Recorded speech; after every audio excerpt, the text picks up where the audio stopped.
이 세상을 보면 세상에는 영원한 것이 있고 일시적인 것들이 있습니다. 성경에도 보면 풀은 마르고 꽃은 시든다. 그러나 하나님의 말씀은 영원하다는 그런 말씀이 있습니다. 세상에 있는 것들은 처음에는 다 멋있게 아름답게 시작을 하지만 세월이 지나가면서 다 약해지지요. 건물도 그렇고 사람도 그렇고 또 권력도 명예도 다 시들어 갑니다. 권불 10년 화무 11홍 그런 말도 있죠.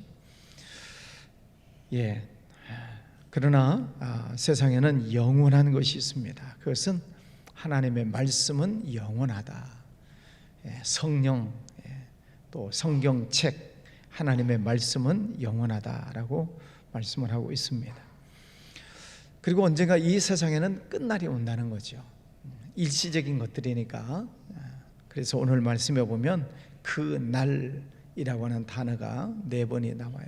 그 중에 3번을 말씀을 드리려고 합니다. 자, 1절 말씀에 보면 그날에 하나님의 심판의 날이죠.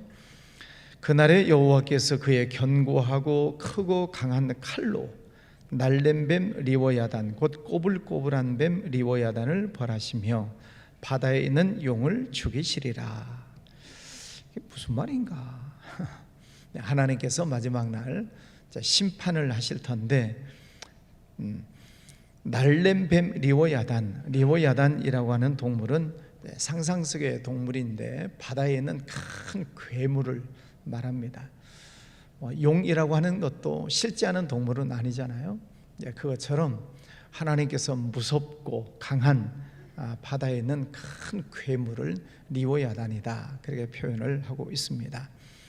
자, 그런데 이 뱀이 날랜 뱀이다, 날쌔다.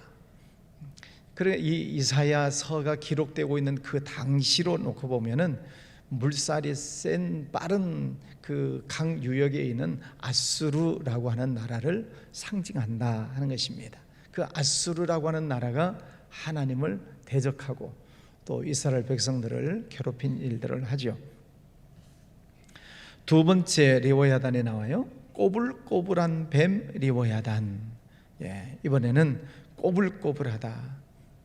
그래서 이 유브라데 강 유역에 있는 바벨론이다 이렇게 또 학자들은 이야기하기도 합니다. 바벨론이라고 하는 그 민족도 하나님을 대적하지요. 자, 세 번째는 바다에 있는 용을 죽이시리라. 용 상상 속의 동물이지만 성경에서는 용을 사탄이다 그렇게 이야기를 하고 있습니다. 지역으로 보면은 애굽을 상징한다 이렇게 얘기를 합니다. 자, 이런 아수르나 바벨론이나 애굽이나 이런 이방 민족들이 다 하나님을 대적하고 또 가운데 있는 이 작은 하나님이 택한 이스라엘을 괴롭히는 그런 일들을 하지요. 그래서 하나님께서는 그들을 심판하시겠다 이렇게 말씀을 하시고 있습니다. 자, 오늘 이 말씀을 그러면 우리 이 시대에 주시는 이 말씀은 그 날에 하나님께서 심판하시겠다라고 하는 이 두 마리의 뱀과 용이 나오는 이것은 무엇을 상징하는가? 요한계시록에서 보면은 적 그리스도다 그렇게 얘기를 합니다. 이제 말세가 되면은 적 그리스도가 나타나서 하나님을 대적한다는 거죠. 그래서 많은 성경학자들이 도대체 이 적 그리스도가 누구일 것이냐에 대해서 이제 관심을 가지고 연구를 합니다. 어떤 분들은 로마 시대의 네로 황제다. 네로 황제의 그 이름을 숫자로 풀이를 해보면은 666이라고 하는 숫자가 나오는데 그가 적 그리스도다. 또 최근에 들어와서는 전 세계를 통일해서 지배하려고 하는 그런 야욕을 품었던 징기스칸이나 또 히틀러나 또 최근에는 푸틴이나 이런 사람들이 다 적 그리스도의 모습을 가지고 있는 것 아닌가 이렇게 추측을 합니다. 이제 성경학자들 특별히 종말론에 대해서 연구를 하는 사람들은 이런 얘기를 합니다. 이제 주님이 오실 때가 가까울 때 전 세계를 하나의 정부로 만드는, 통일시키려고 하는 움직임들이 있다 하는 것입니다. 전 세계를 하나로 만들려고 하는 거예요. 지금 비트코인이라고 하는 것도 전 세계의 화폐를 단일화하려고 하는 것 중에 하나로 지금 나타나고 있지 않습니까? 그래서 전 세계 정부를 하나로 만들어서 통치하는 지배자가 나올 텐데 그가 적그리스도일 것이다 라고 조심스럽게 예단을 합니다. 그래서 정부를 하나로 만들고 화폐를 하나로 만들고 모든 조직을 하나로 해서 사람들을 컨트롤하려고 한다는 것입니다. 그러면서 또 조금 좀 극단적인 그런 예를 드는 사람들은 이번 코로나 시대에 전 세계 코로나 영향을 다 받았죠. 그래서 예방접종을 하지 않으면은 사람들이 움직일 수가 없게 만들어 놨어요. 그죠? 예방접종을 해서 예방접종을 한 그 증명서가 있어야 해외도 나가고, 또 그것을 카톡에 또 받아가지고 이 스마트폰에 받아가지고 식당도 가서 보여줘야 되고, 물건 사러 슈퍼를 들어갈 때도 예방접종이 안 되면은 아무것도 할 수 없게 만들었던 일들이 있었어요. 베리칩이라고 하는 문제에 대해서 벌써 오래전에 나온 그런 단어이기는 합니다만은 이제 여기에 대해서 그냥 지나가는 얘기로 들으십시오.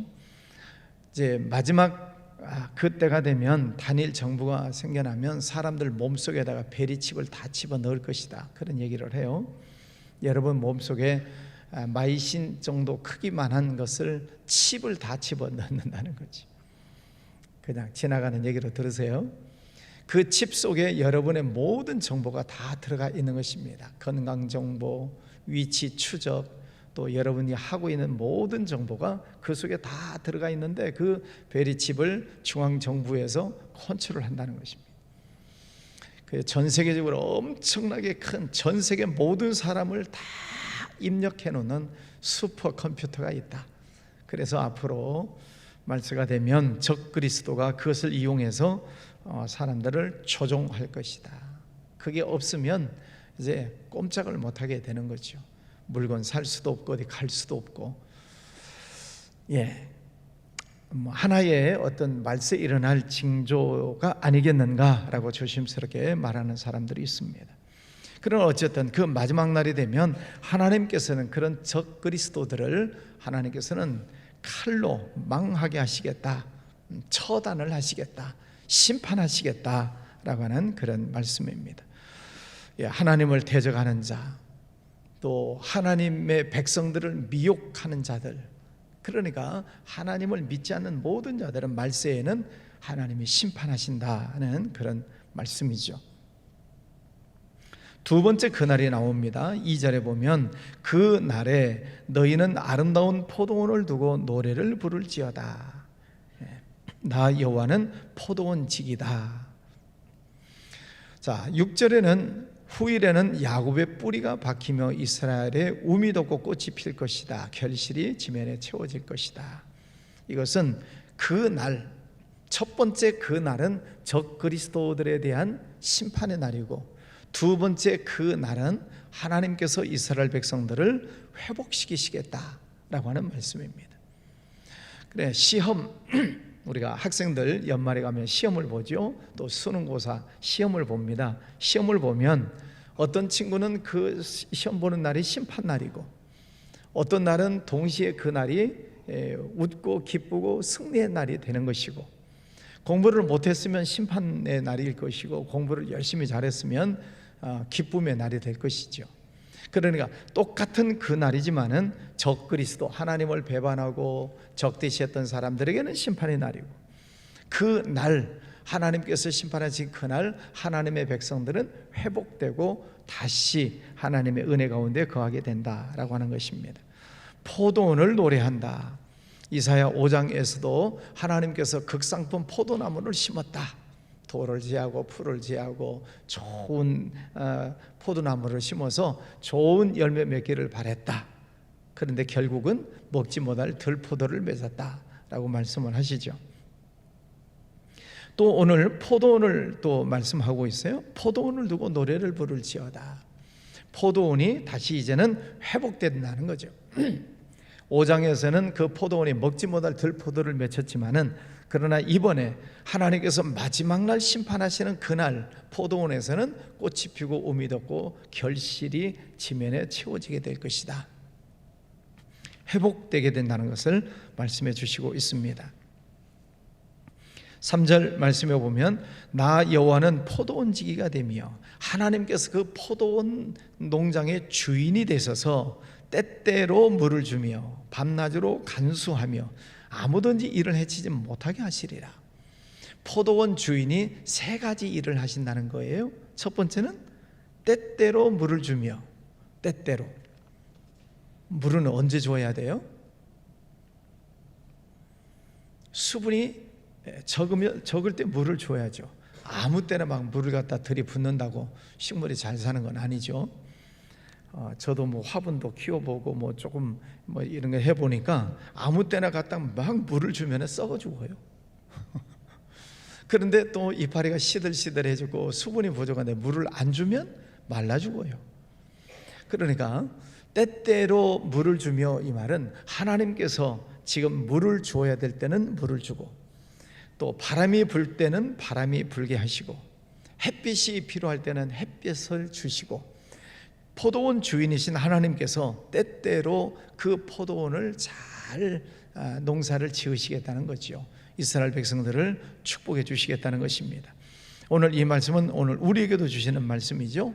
하나님께서 택하신 백성들에게 어떤 때는 물을 주시고, 어떤 때는 햇빛을 주시고, 어떤 때는 바람을 불게 하시고, 그래서 그 포도 농사가 잘 될 수 있도록 우리에게 은혜를 주신다는 말씀입니다. 그래서 구약 성경에 보면은 이른 비와 늦은 비의 축복이 있죠. 씨앗을 뿌리고 농사를 시작할 때는 이른 비가 내려야 되고, 또 그 농사를 수확할 때가 되면은 늦은 비가 내려서 결실이 풍성해져야 될 때는 또 늦은 비가 내려야 되는 것입니다. 하나님께서 우리를 사랑해 주셔서 이처럼 때때로 물도 주시고 햇빛도 주시고 바람도 주시는 것처럼 그렇게 우리의 삶을 지켜주시는 줄 믿습니다. 두 번째는 밤낮으로 간수하여. 하나님은 졸지도 아니하시고 주무시도 아니하시면서 우리를 지켜주신다. 그래서 이스라엘 백성들이 출애굽을 할 때는 낮에는 뭘로?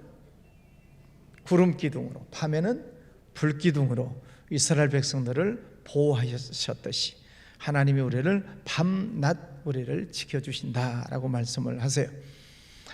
자, 여러분이 낮 동안에 생활을 합니다. 이제 아침 일어나셔서 저녁에 잠자리에 누울 때까지 하루 종일 생활을 하시는데, 그 생활하는 가운데에서도 하나님이 우리를 늘 지켜주신다는 거지요. 오늘도 하루를 하나님께서 지켜주실 줄 믿습니다. 그럼 여러분이 깊은 잠에 빠져 있을 때는 여러분이 여러분을 지킬 수 있나요? 못 지켜요. 깊은 잠에 빠지면 도둑이 들어왔는지 나갔는지 뭐 강도가 들어온지 나간지 알 수가 없어요. 근데 하나님께서는 그런 밤에도 지켜주시겠다. 그래서 그가 저녁에 잠자리에 누울 때 하나님, 오늘 저 잠자리를 하나님께서 지켜주세요. 내 영혼을 지켜주세요. 우리가 기도하고 또 저녁에 잠을 자는 것이죠. 하나님은 밤으로 낮으로 우리를 지켜주시겠다 약속해 주십니다. 아무든지 이를 해치지 못하게 하리로다. 포도원 주인은 포도원 울타리를 지어놓고 그 포도원을 늘 지키는 거죠. 작은 여우가 헐지 못하도록, 아가서에 보면은 작은 여우를 잡아라. 도둑이 들어오지 못하도록 도둑을 막아내야 되고, 자, 그것처럼 지켜주시겠다라고 말씀하세요. 여호와는 나의 목자시니 내가 부족함이 없으리로다. 주의 지팡이와 막대기가 나를 안위하시나이다. 하나님께서 우리를 늘 지키시고 보호해 주시겠다라고 약속을 해 주십니다. 성령 하나님께서 여러분의 삶에 늘 동행하시고 여러분 심령 속에서 함께 계시고 여러분의 삶을 인도해 주시는 줄 믿으시기를 바랍니다. 자, 이처럼 그날 심판의 날, 어떤 이들에게는 심판의 날이지만은 그러나 하나님의 백성들에게 있어서는 기쁨의 날이고 찬양을 부르는 그 날이다. 결국 6절에 보면은 후일에 야곱의 뿌리가 박히며, 뿌리가 깊이 박혀야 거기서 움이 돋고 꽃이 피고 결실이 맺히지 않겠습니까? 하나님께서 이스라엘 백성들을 그렇게 다시 회복시켜 주시겠다라고 하는 약속의 말씀이죠. 여러분이 다 예수님을 믿고 하나님의 자녀가 되셨죠. 그래서 하나님의 자녀가 되었으니까 그 믿음의 뿌리를 깊게 내리셔서 이제 여러분 믿음에서 움이 돋고 꽃이 피고 열매를 맺는 그런 삶이 되시기를 바랍니다. 요한복음 15장 말씀에 보면 거기도 포도나무 얘기가 나와요. 나는 포도나무여 너희는 가지니 열매 맺지 아니하면은 찍어 불에 던져버리겠다. 열매를 맺는 가지는 더 많이 맺도록 깨끗하게 해서 열매를 많이 맺도록 하겠다라고 말씀을 하세요. 하나님은 포도원의 주인이시고 우리는 예수님은 포도나무이고 우리는 그 가지다. 예수님에게 붙어있는 가지, 그 가지에서 열매를 맺는데 그 가지가 잘 붙어 있어야 열매를 맺지 않겠습니까? 질문드립니다. 가지가 열매를 맺지 못하는 세 종류가 있어요. 세 가지 종류에는 열매를 맺지 못해요. 하나는 가지가 떨어져 있으면 맺을 수가 없어요. 그러면 1m 떨어져야 돼요? 1mm만 떨어져도 안 돼요? 1mm만 떨어져도 맺을 수가 없어요. 1m는 고사하고, 가지는 나무 둥지에 꼭 붙어 있어야 열매를 맺습니다. 1mm만 떨어져도 열매를 맺을 수가 없어요. 두 번째, 부러진 가지에서는 열매가 절대로 맺지 않습니다. 부러졌다, 상처를 받았다 그런 말이죠. 시험 들었다, 부러져 버리면은 열매를 맺을 수가 없어요. 세 번째는 붙어 있기는 한데 죽은 가지가 있어요. 말라버린 가지가 있습니다. 교회는 다녔는데 영이 죽어버리면, 신앙이 죽어버리면 거기서는 아무런 열매를 맺을 수가 없습니다. 하나님께서는 포도원 주인으로서 그 포도밭의 농사를 열심히 지으시지만은 그러나 부러져 버리거나 떨어지거나 또 병들거나 그러면은 맺을 수가 없다 하는 것입니다. 여러분 신앙생활을 열심히 잘 하시면서 그 가지가 예수님 둥지에 꼭 붙어 있어야 아름다운 열매를 맺는다는 것을 기억을 하시면서, 내가 예수님에게 꼭 붙어 있는 것은 예배 열심히 참석하는 거예요. 어떻게?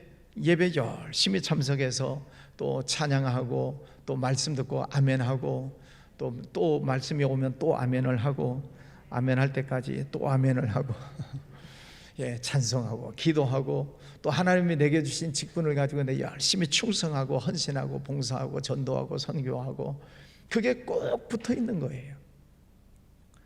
근데 반대로 생각을 해보세요.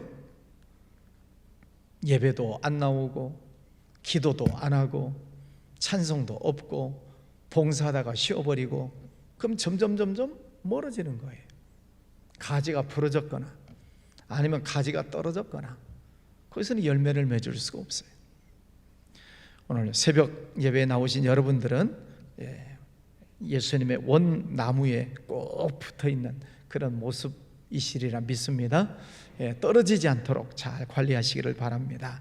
그래야만 결실이 지면에 풍성하게 맺혀진다는 것입니다. 열매가 주렁주렁 맺혀 있는 모습을 보면 얼마나 기쁨이 크겠어요.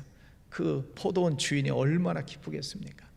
제가 가끔 전라북도 고창에 포도나무 한 송이에서 몇천 송이의 포도가 열린다고 몇 번 보여드렸는데, 올해 보니까 4,500그루 송이가 열렸대요.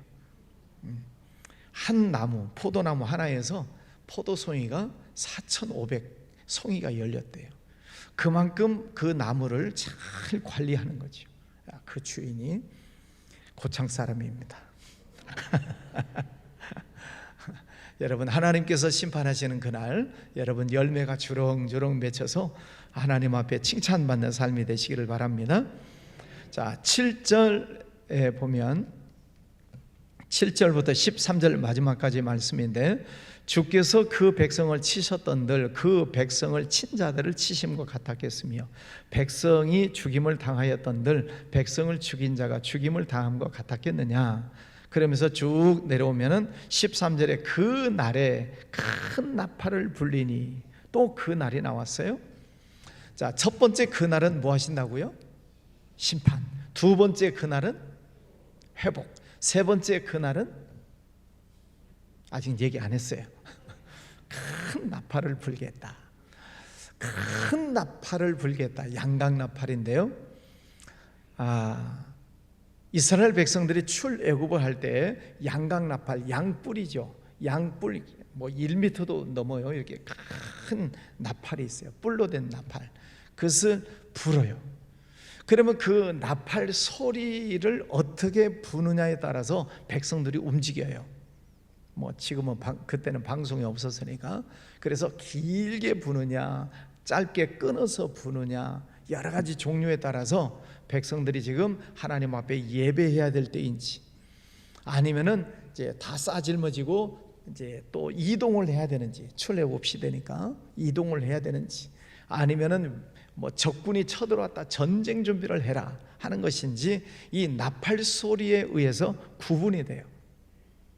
그러니까 평상시에 열심히 일을 하다가도 뭐 양을 치고 뭐 농사를 짓고 일을 하다가 나팔 소리가 울린다. 그러면 지금은 예배할 때구나. 그러면 일을 하다가도 예배를 드리는 모습을 갖춰야 돼. 또 나팔 소리가 뿌 하고 울리는데 이번에는 이동하라는 것이구나. 그러면 싸질머지고 이동을 해야 돼. 왜? 40년 동안 이동을 하니까. 전쟁 났다. 자, 이 나팔 소리를 구분을 잘 해야 되는데, 지금 전쟁 났다고 나팔을 불었는데 계속 일만 하고 있다든지, 지금은 이제 이동을 해라 하고 나팔을 불었는데 여전히 잠만 자고 있다든지, 그러면 망하는 거지요. 군대 다녀오신 분들 계시죠? 2번 나팔 불어요. 기상 나팔이 있고 취침 나팔이 있어요. 그러면 기상 나팔을 불었으면 일어나야지. 기상 나팔을 불었는데 자고 있어. 취침 나팔을 불었는데 돌아다니고 있어. 그럼 뭐 이상한 놈이죠. 그런 사람을 고문관이라 그래요. 자, 큰 나팔, 마지막 때 큰 나팔을 하나님께서 부시겠다. 그 나팔 소리가 지금 무엇을 의미하고 있는가를 잘 들어야 된다는 것입니다. 나팔은 하나님의 말씀이지요. 따바르라고 하는 히브리어가 있어요. 하나님의 말씀이 선포될 때 그 말씀이 지금 무슨 의미를 담고 있는가. 그래서 여러분이 말씀을 들으실 때, 성경을 읽으실 때, 또 유튜브를 통해서 말씀을 들으실 때 자꾸 반복적으로 들려오는 단어에 신경을 쓰셔야 돼요. 요즘 자꾸 기도해라는 말씀이 자꾸 들려오면은 그건 기도하라는 나팔 소리예요. 열심히 예배에 대한 말씀이 자꾸 요즘 내게 들려온다. 예배 열심히 드리라는 나팔 소리예요. 봉사하라는 그런 말씀들이, 설교 말씀이나 또 성경 말씀이 자꾸 들려오면 지금 봉사하라는 거예요. 그러니까 요즘 여러분들이 생활을 하시면서 자주 들려오는 단어가 어떤 단어인가 신경을 쓰셔야 돼요. 그것은 하나님께서 여러분을 부르시는 나팔 소리이기 때문에 그렇습니다. 마지막 날 예수님 재림하실 때 데살로니가전서 말씀해 보면은 공중에 나팔 소리가 울리면서 우리가 휴거가 된다. 주님 공중 재림하시면 우리가 휴거된다. 큰 나팔 소리가 울린다. 글쎄요, 그때 어떤 나팔 소리가 울릴까요? 하늘에서 천사의 큰 나팔 소리가 울릴 때 우리가 휴거가 되는 역사가 일어난다는 것입니다. 그 날과 시는 아무도 알 수 없지만, 그러나 믿는 자는, 깨어있는 자는 그 소리를 분별하게 된다는 거죠. 깨어있는 자는 나팔 소리를 듣고 휴거가 된다. 주님 오실 때 우리 성도님들 한 분도 예외 없이 휴거되는 그런 은혜가 있으시기를 바랍니다. 휴거가 다 되고 나면 이 땅에는 휴거 안 된 사람만 남아있겠죠. 그 시대는 무서운 사탄의 시대입니다. 예수 믿고 성령 받고 구원받은 사람들은 다 사라져버렸어요. 공중으로 다 들려올림을 받아버렸어요. 그러면 이 땅에는 안 믿는 사람들, 악인들만 남아있는 거예요. 상상해 보세요. 악인들만 남았다. 그 세상이 얼마나 무서운 세상이 될 것인가. 그런 세상에 남아있으면 안 되죠. 여러분 믿음을 잘 간직하시고, 오늘 3가지 그날에 대한 말씀을 드렸어요. 첫 번째 그날은 심판의 날, 두 번째는 회복의 날. 세 번째는 나팔소리를 잘 들으셔야 된다는 것입니다. 오늘 하루도 깨어서 하나님께 영광 올려드리시고 또 승리하는 복된 날 되시기를 바랍니다. 기도합니다.